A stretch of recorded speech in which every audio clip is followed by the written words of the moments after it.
Over to you. All right. Yep. So thanks very much for the invite to come here and talk. Appreciate that. Just want to acknowledge some co-authors that I work with. And the funding, because I work in acid soils, it's a long-term problem, and some funding organisations think long-term equals 5 years, and that, as we all know, that's not long-term at all, that's short-term. So we work with grower groups a lot to get the funding required to do the field work that is actually long-term.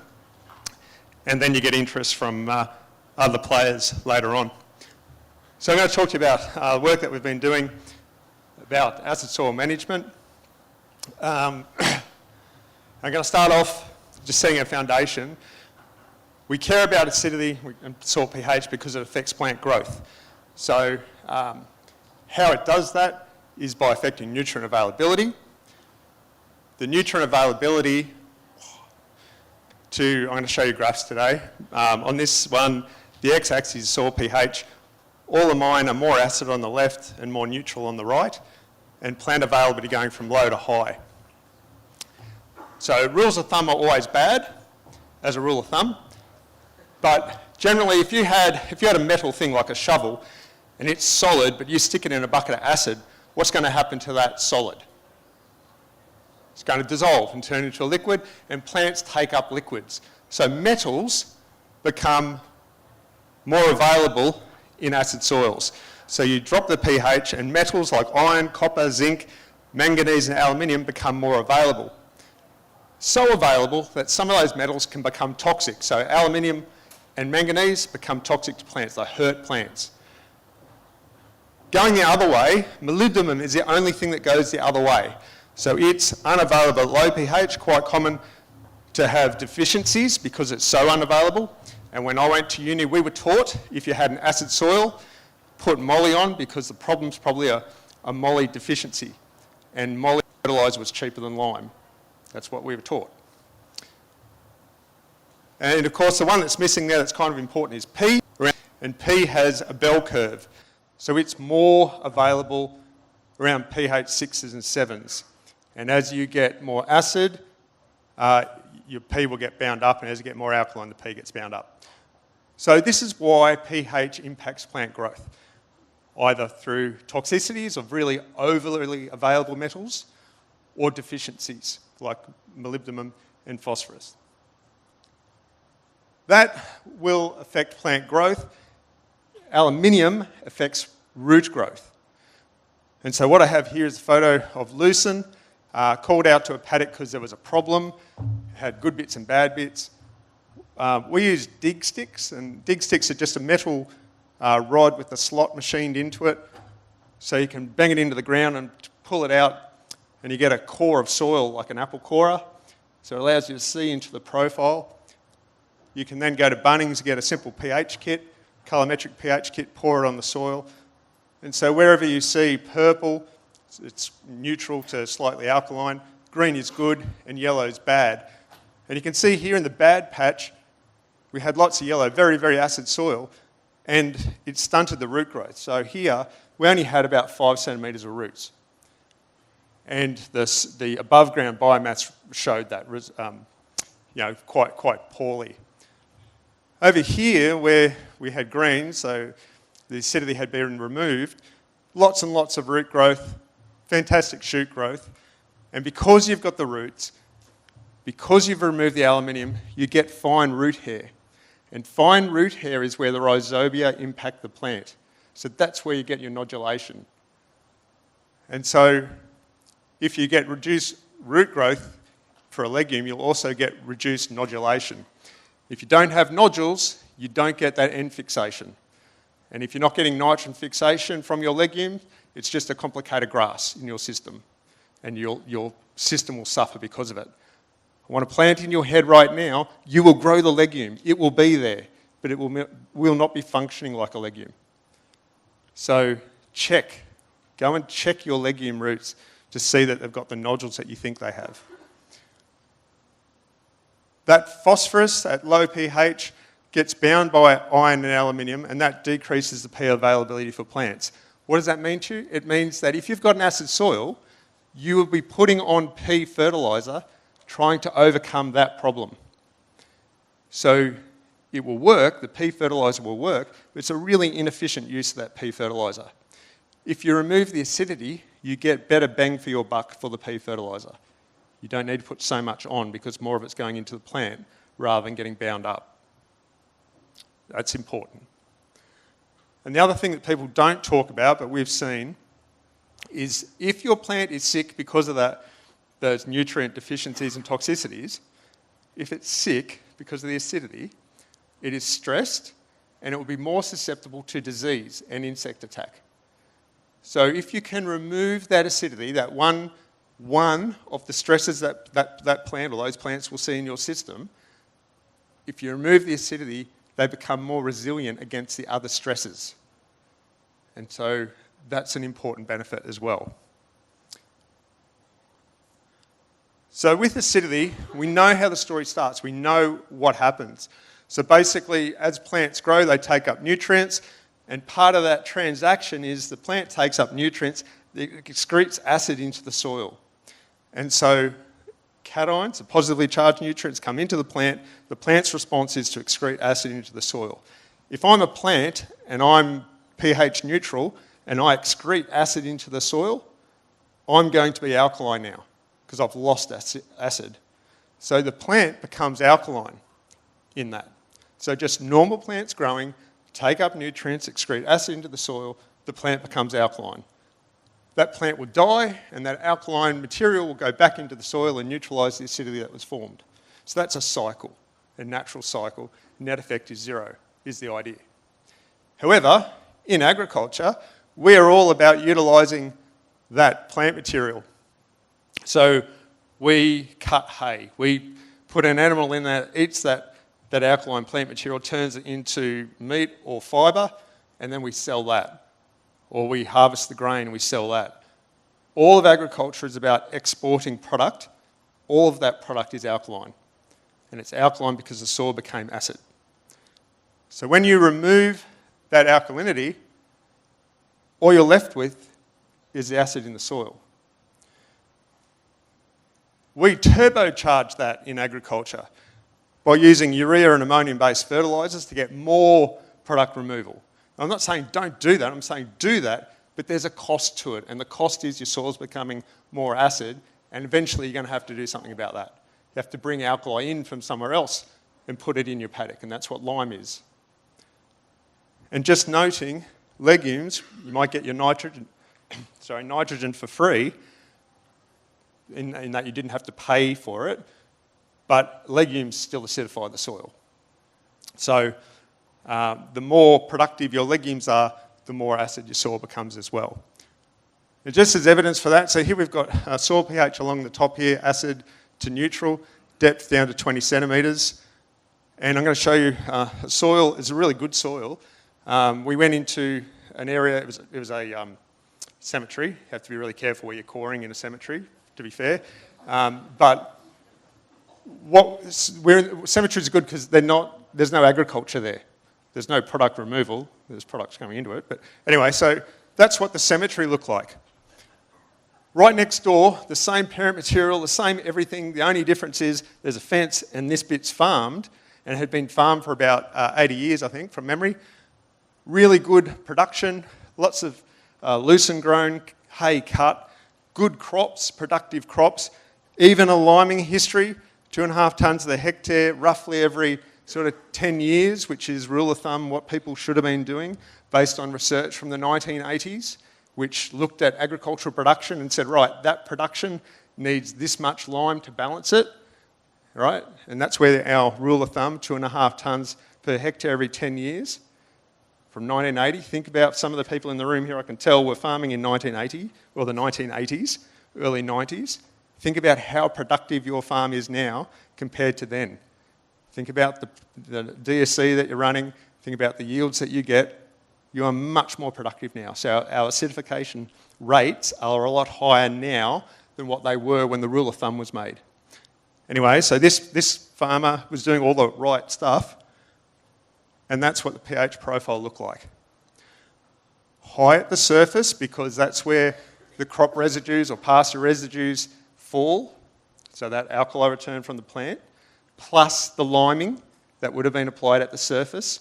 So that's what got us this high pH here. But then down here, we've got all of this acidity, about a unit of acidity, despite the lime management. Okay, so the farmer's doing all the right stuff, and we've still got long-term acidification happening. Really common to see it in that 5 to sort of 15 centimetre zone. Very, very common. So this is what we call pH stratification, or the formation of acidic subsurface layer, a layer below the surface. Okay, so pH stratification. So that's just what farming does. Right, so that was evidence that our current practices of liming or managing acid soils aren't effective. Not as effective as we thought. And so, where I'm from at least, really common to do 0 to 10 soil sampling, maybe the next layer down, the 10 to 20 centimetre layer as well, to find out, do I have an acid soil?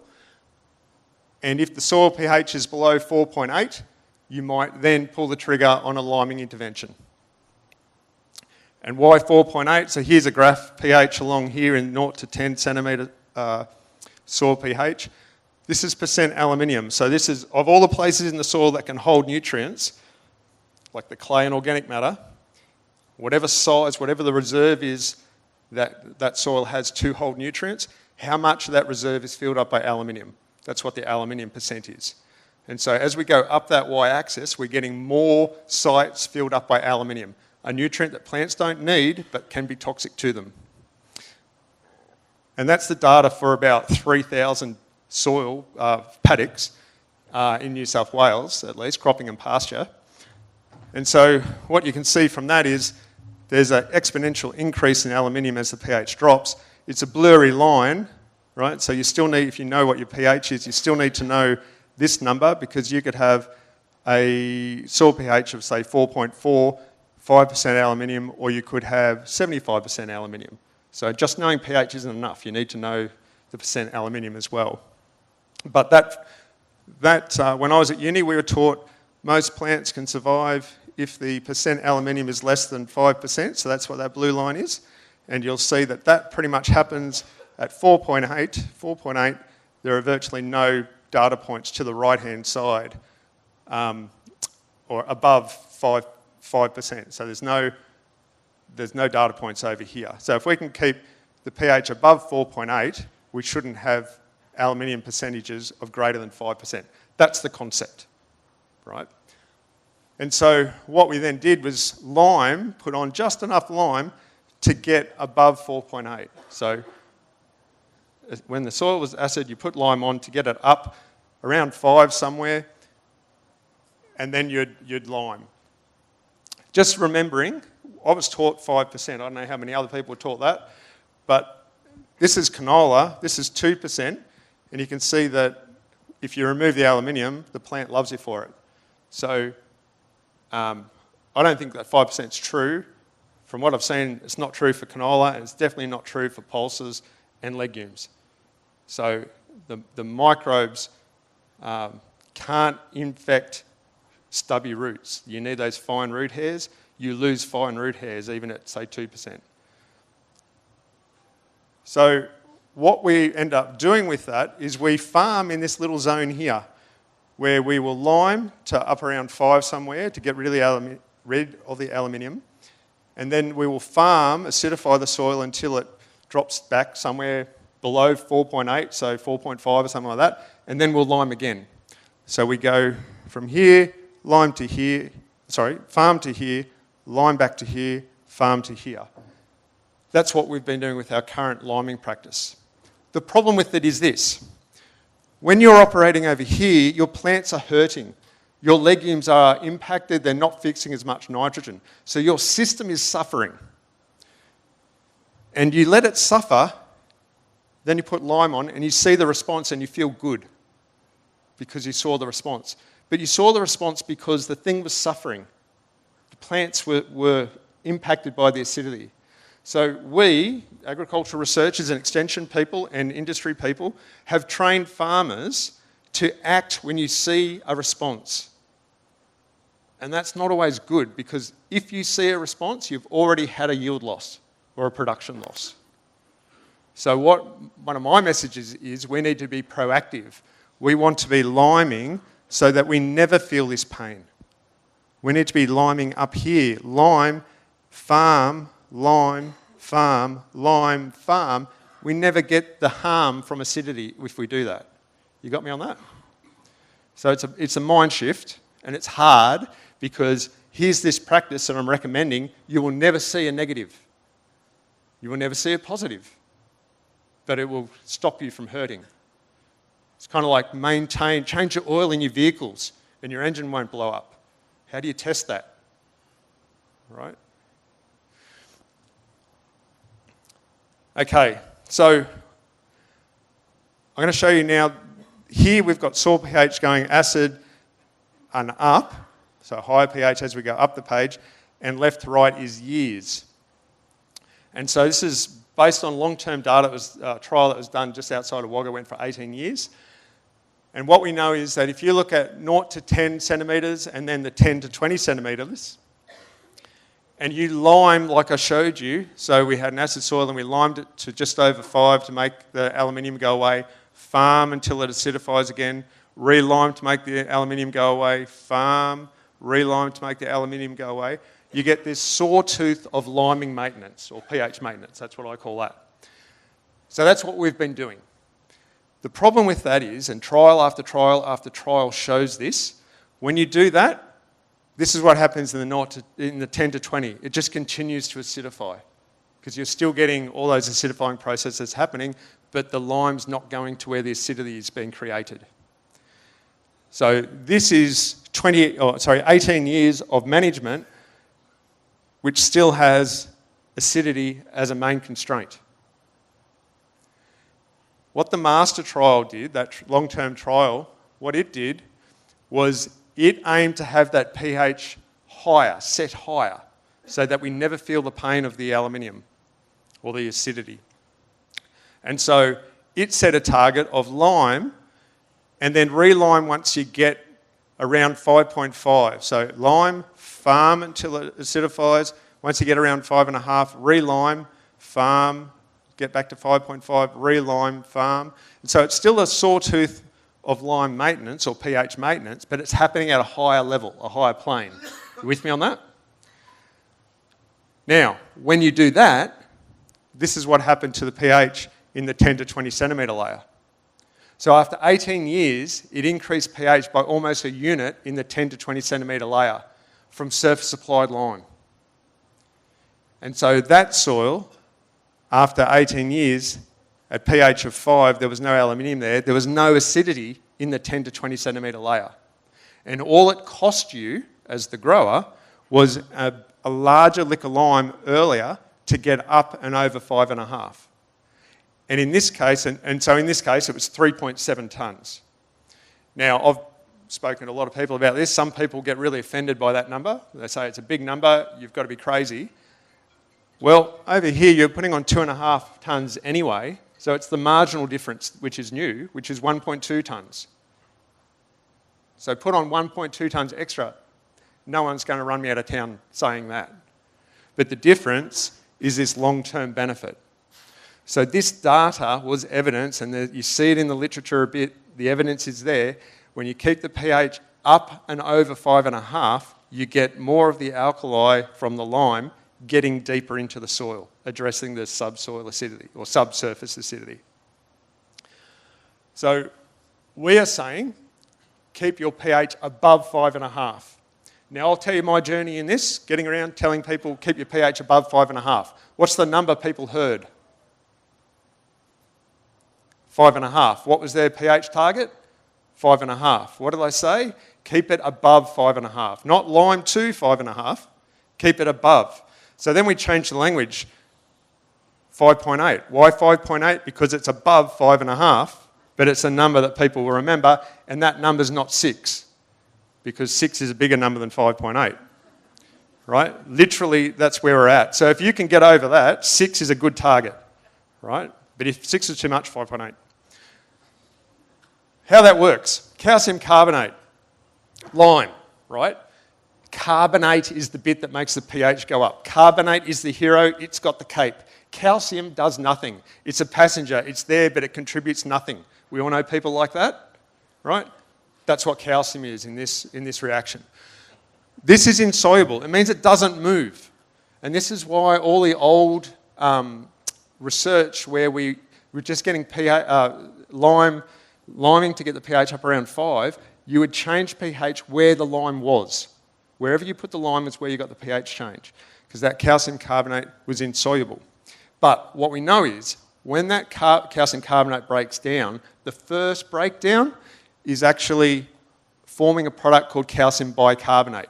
Doesn't matter, the chemistry doesn't matter. The important bit is that word there. It is soluble, which means it moves in water. So calcium carbonate, limestone breaks down into form this thing, which is soluble, plus an alkali, makes the pH go up.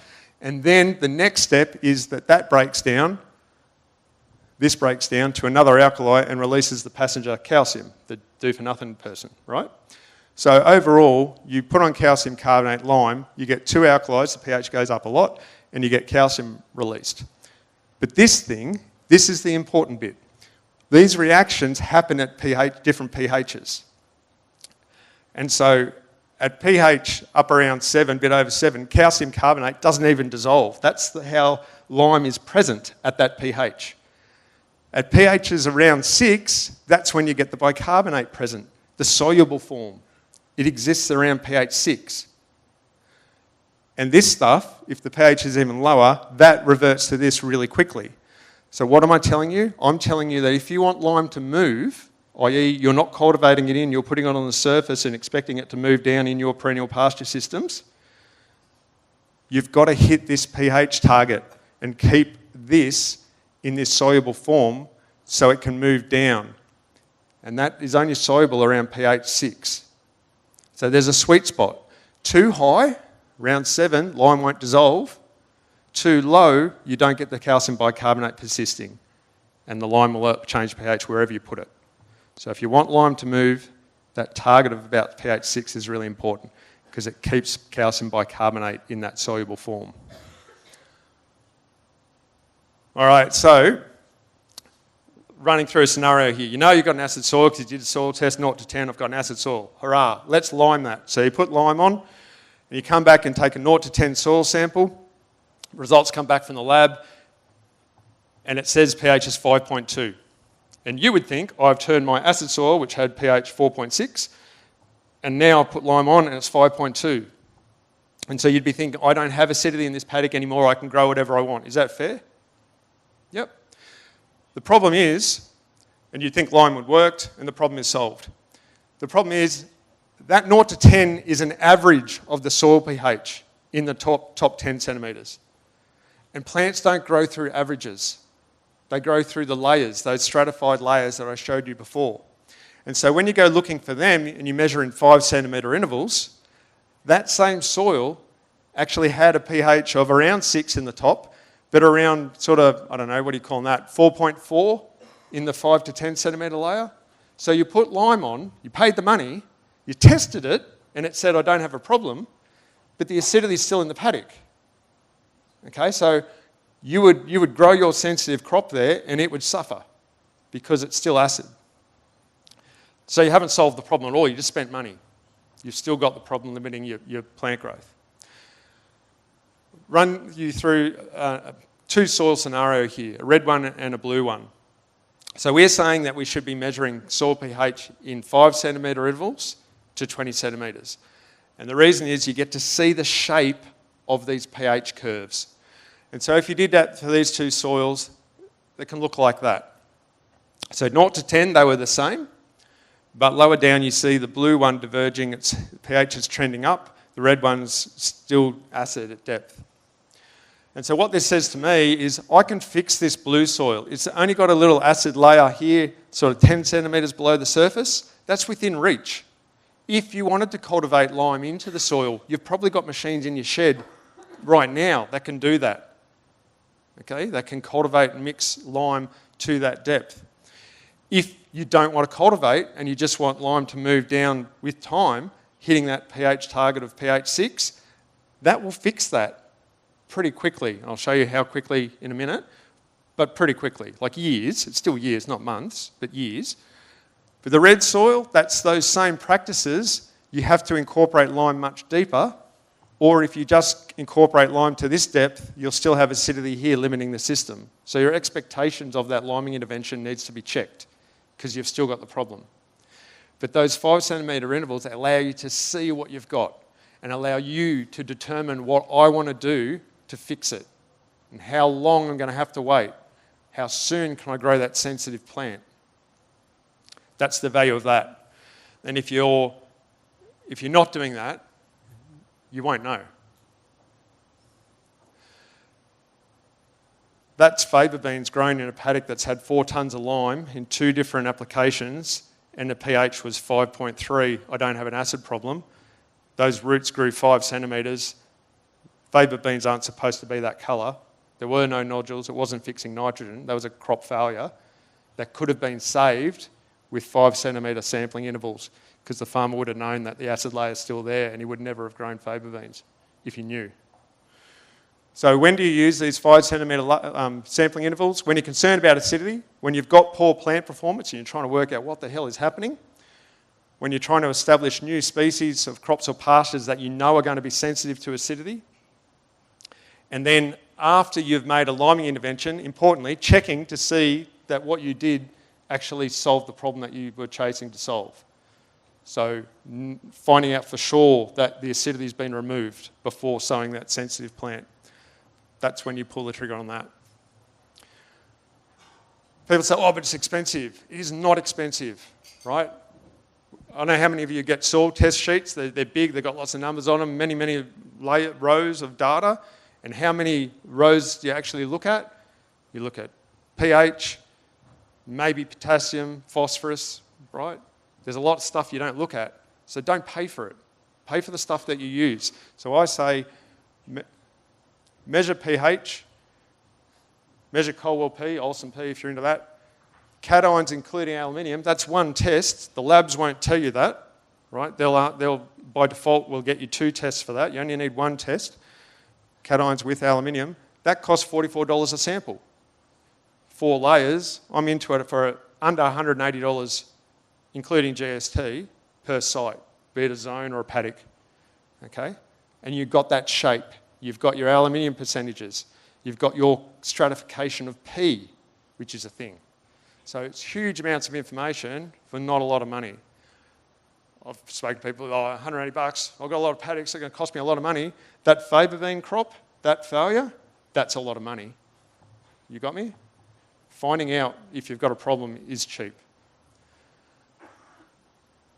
Liming strategies. It's important to act early. Be proactive, get in front of the acidity, address the acidity before it harms your system. So here are 4 different soils.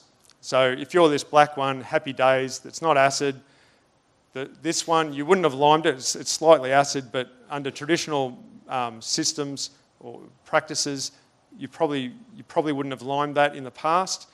This might be one that you would address now. Get in front of it. Lime it now before it becomes. That blue one, the plants would not be suffering at all yet. Leave it unchecked, it will, or they will. The pink one, the red one, the plants are suffering. You would lime those anyway. pH is a logarithmic scale. And so what that means is, if you're at pH 7 and you want to get to pH 6, this is how much acid. Think of it of a bucket of acid, right? So 1 bucket of acid from pH 7 to get to pH 6 takes one bucket of acid. And if you want to be a positive person, then that's a bucket of lime that you have to put on at pH 6 to get to pH 7. 1 bucket. Because pH is a logarithmic scale, pH 5, to go from 6 to 5, is 10 buckets of acid.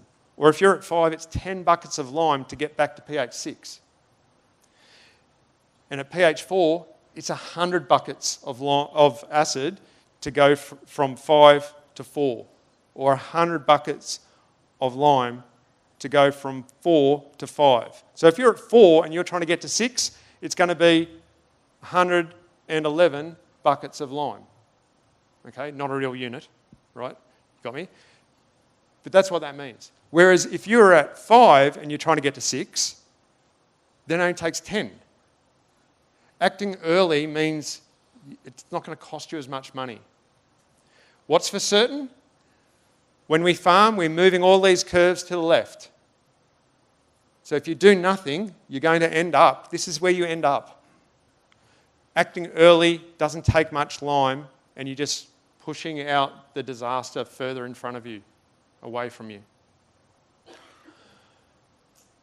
want to show you some of the data from trials that we've got, and I've picked Lyndhurst. So Lyndhurst is a place near Cowra, and pretty acid soil. What we've got there is we've got treatments that are targeting this pH 5.2, which is that standard practice, make the aluminium disappear. And on this site, because it was so acid, that was going to take 5 tonnes of lime. So this is a soil that hadn't had lime added to it, but had been farmed. So it had gotten bad. So now to address it, it's costing a lot of money. Hitting this higher pH target of 5.8 near 6 was only an additional tonne of lime because we're up in that, we're away from that, the 100 buckets of lime, we're up in that really responsive part of the pH curve because it's logarithmic. So it's only a little bit of extra lime to get that pH change. So it's 6 tonnes there. And we either surface applied that or we incorporated it with a horse tiger. So severe deep incorporation. Money. Costs money. And there's risks. So that was our incorporation, but we did have surface applied as well. Now, if you put 6 tonnes on the surface, what do you know about the pH on the surface? High or low? Relative.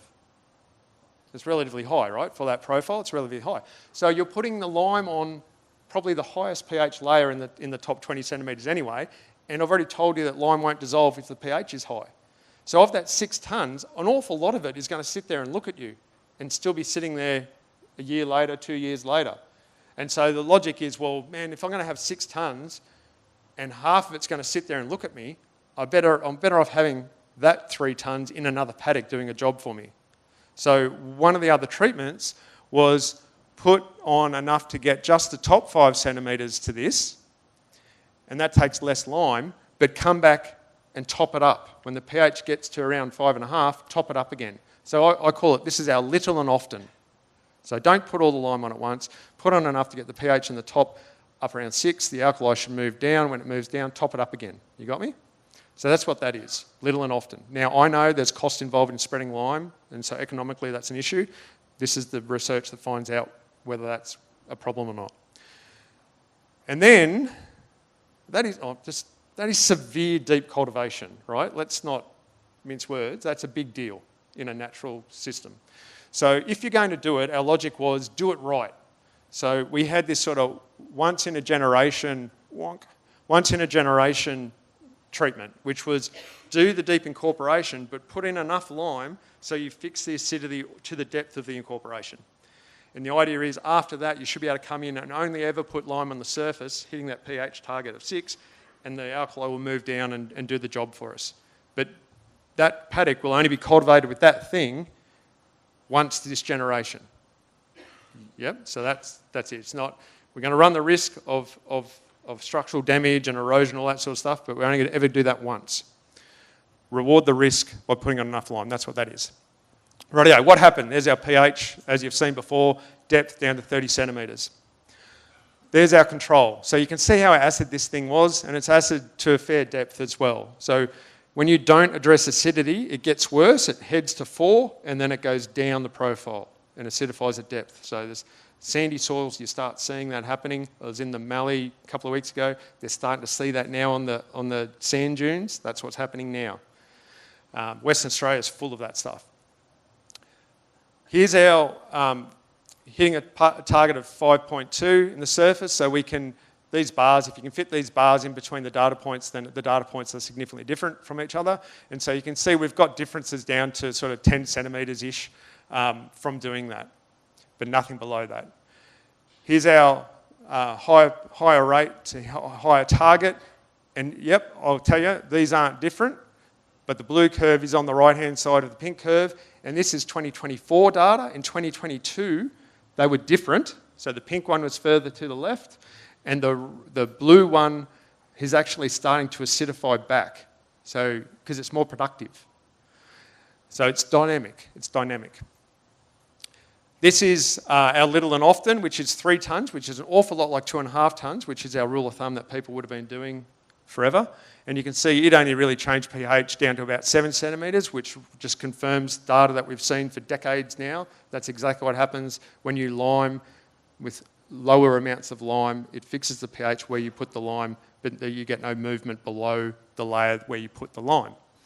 So that's money expended, but we've still got acidity through most of the profile. This is working for us. It's getting further down with time, but after 4 years, we've still got acidity here. Go incorporating. Incorporating gets us a head start. So we're removing acidity to a fair depth, like the sort of 17 centimetre or 15 centimetres there. More lime, you're shifting that, you're getting a higher pH from that extra tonne of lime through here. And now once in a generation, we've got more lime again, more pH change again here. So what this says to me is that if you are going to pull the trigger on that deep incorporation, reward the risk by putting on enough lime to get it done. And this has actually got lime sitting in the profile, still waiting to be, still dissolving. So these data points will move to the right through time. And just as these move to the right and further down with time. So the concepts work. Deep incorporation gets you a head start. That's what it gets you. This is that paddock. It was sown down to Phalaris and clover pasture. And what you can see here is basically anywhere where we incorporated a reasonable amount of lime, the Phalaris just took off. So note these two here. The Phalaris just took off. There's no longer the acidity being a constraint, so it just took off. Now that's a problem, because what do you reckon that did to the clover growth? Choked it out, right? So the learning from this was that in this farmer, that's how they farm, Phalaris clover pastures, can manage, good farmer. Once we took the handbrake off, the acidity is a handbrake that's slowing up the system. Once you limed and got rid of that handbrake, the system's different. So how you used to farm, how you used to manage those pastures has to change. You can't keep doing what you used to do because your soil's better than what it used to be. And so this farmer's problem now is controlling that Phalaris to make sure the clover can do its job. So you're getting the nitrogen coming into the system. And so there's a challenge. Just liming isn't fixing the problem and walking away. It's the start of a journey of better farming. Another site, and just quickly, this is at Temora with FarmLink, farmer group there that we work with. And so same story, here's our control, here's our surface applied lime to make the aluminium go away. This is incorporated either once or twice with offset disc, and this is just when you apply it at the surface. And so this is after 3 years. After 3 years, statistically, there is no difference between whether you incorporated the lime or whether you set it on the surface and hit that pH target of around 6. So at this site, we got the change in 3 years, which is really promising. We've got other sites, it's 2 years, it's 3 years. It's really common, those sort of numbers. Now, 21, 22, a lot of rain, right? So what happens in really low rainfall? I guess it's slower, but I don't know. Noting here too that this is low aluminium. Okay, but it's not all about aluminium. This is this paddock. This is our liming at that higher pH target. This is the control. This is 2022, wet, cold year. This is manganese toxicity, toweling up canola. Where we limed, the higher pH makes the manganese less available, so it's not toxic. So we actually created a resilience in our system. We removed a stress, which is the toxicity, by keeping the pH higher. Unintended consequence. That's not why we did it, but that's what we saw. Get out talking a lot. People say, that's awesome. I can't take your graphs to my bank manager, right? You've got to show us how much money you can make out of doing this. And so to do that, I'm going to show you this. This is table that's various trials. So they're all replicated, most of them are replicated. All of them have with and without lime. And so the response to lime is the gain by adding lime onto the soil. Gross margins at the time that the report was written, and so really sensitive to commodity price. So Wagga Wagga, this is that master site that I showed you, 18 years, that showed the pH gain down in 10 to 20 centimetre level. So there, in a perennial pasture system with sheep, an extra 4 DSE, which was 27% extra carrying capacity, where we limed. Back then, so this is back here in the early 2000s, the gross margin gain was only $25, but the commodity prices were rubbish, and that's why. So what I'm asking you to do is not look at that because it's locked into the commodity price of the day. Look at this and ask yourself, what would that do in today's commodity prices? The cost of lime hasn't changed that much. Commodity prices change a lot. Okay, so ask yourself, if I've got an acid soil and I can remove the acidity and have 27% more carrying capacity, what does that do to my gross margin? Up in the northern tablelands, beef, this is cattle, so roughly that sort of 16, I'm going to say rough 20% production gain, $90 because cattle are worth more than sheep. Binalong, 2.4 DSE, lost money. Now this site causes me trouble because that's the message. Oh, liming doesn't pay, cost us money. When you get into that data and have a look at it, over, I think it was 14 years, well that says 5 years, but I think the trial ran for longer than that.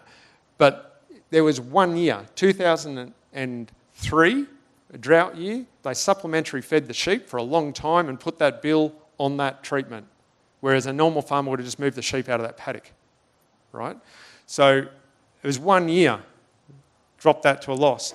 When you put on lime and super, carrying capacity was an extra 5.6 DSE, and you made money even with the supplementary feeding, right? So this is, again, removing the handbrake. Now we've got a different soil, so it needed a higher fertiliser requirement. Without that extra P became the limiting factor. Lagan, so this is now more closer to today's commodity prices. So we're seeing the same sort of gain in DSE. This was a much bigger percentage increase in carrying capacity and a huge increase in gross margin, right? So the carrying capacity, kind of similar, but the commodity price in 2021 was a lot higher. So it returned faster. How fast do I make my money back? It depends how bad the acidity is and what you're doing and what the commodity prices are like. So we've got a site at Mangapla just near Wagga. So this is a new site. We don't have livestock on it, but we've got that 20% increase in dry matter. So very, very similar to what the other references are showing. Dual purpose cropping is really popular around home, and this is 1 year for this site. This is just the increase in wheat, got that gross margin gain from liming, and that doesn't even factor in the grazing, and that's 1 year. So that paid back the cost of liming 1 year. So they make a lot of money out of that paddock. Very, very productive. Guess what's also really, really high? The rate of acidification, right? So there, we're coming back and liming that again already. Just highlighting, this is a methyl, which is north of Wagga. Lentils, you get 10% increase in production, big increase in gross margin gain because of the value of the commodity. So why am I telling you this? If you remove the acidity, you can grow whatever you want to a point, right? You don't have to grow the acid tolerant stuff anymore.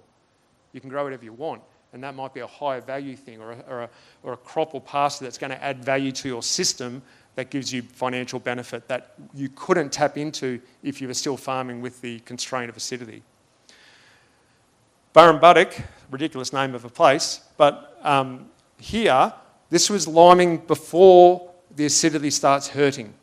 And of course, if you're liming before the acidity starts hurting, the difference between liming and not liming isn't one, right? So you just get the cost of lime for that year. So far, we don't see a benefit of proactive liming on an economic case. But if that farmer keeps farming, eventually the difference between the limed and the unlimed will start to diverge. And that's when you'll start getting the differences.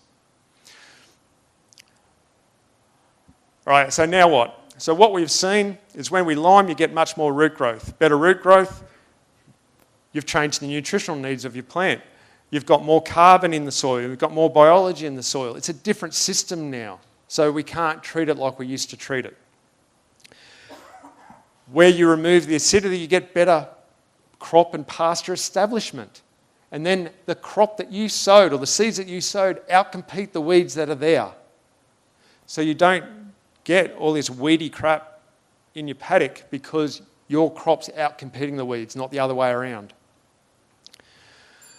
We've got, this is canola, so that at Morven site. The same amount of nitrogen went on these plants. These things are the nitrate concentration in the plant. So where we limed, more of the nitrogen that we applied is getting into the plant. We've got a more efficient system. The N that we're putting in is more efficient. And so based on these numbers, we were putting on too much. Why were we putting on too much? Because that's what the farmers normally did, because the system was hurt by the acidity. Remove the handbrake, our fertilisers become more efficient. There are risks. I told you, I was taught when I was at uni, acid soil, put molly on. So people have been doing that for quite a while. Here's work from an honours student of mine. So this is just clover grown in pots. There's a control, it looks pretty good. If you put molly on, which is the standard practice around home, if you've got a slightly acid soil and you want to sow a pasture, put molly on.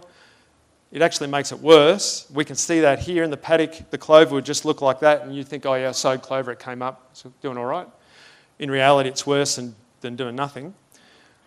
If you just put lime on and remove the acidity, because the molybdenum that's in the soil will become more available when you lime, so you overcome your molly issues and improve your phosphorus release and all that sort of stuff. So liming, the plants loved you for it.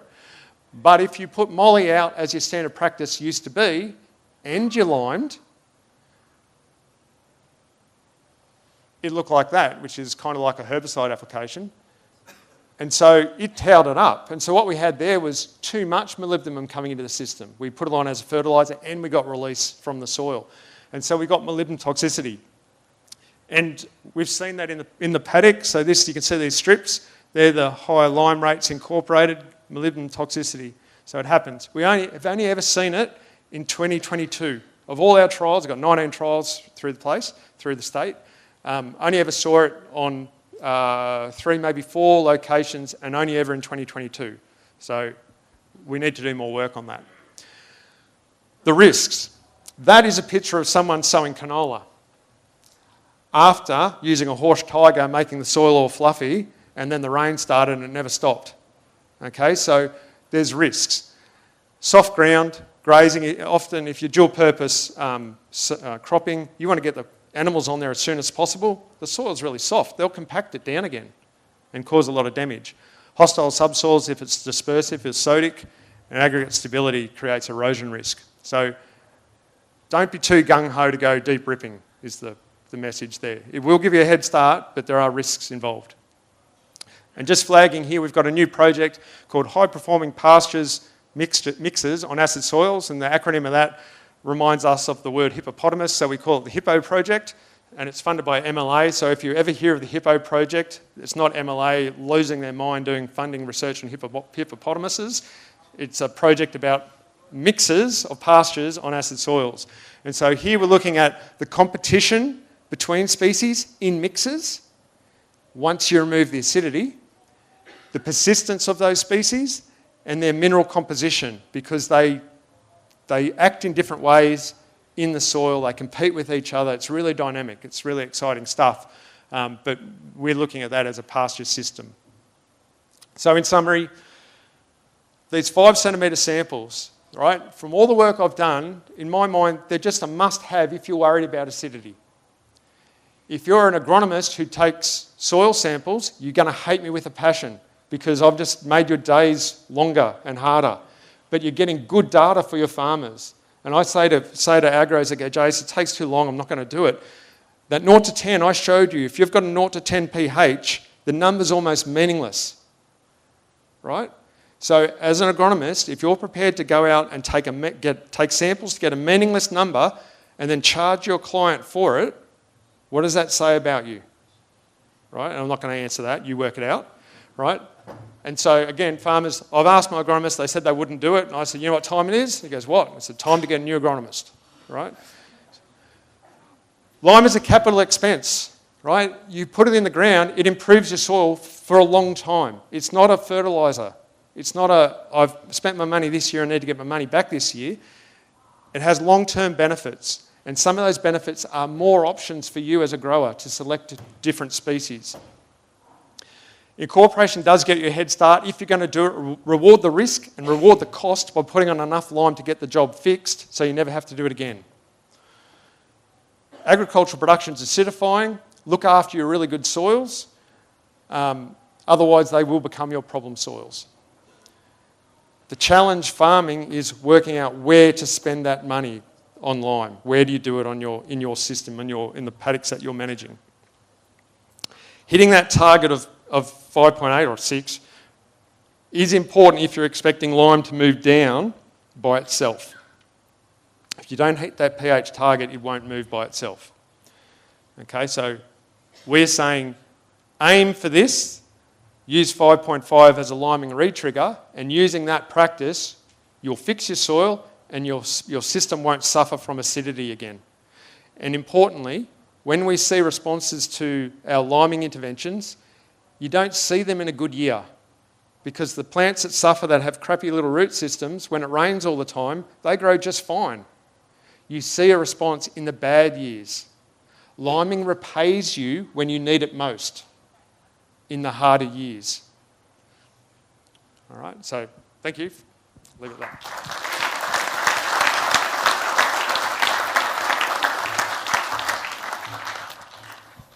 Thank you, Jason. Very interesting talk. I'm sure there'll be questions out of that for agronomists and everyone else.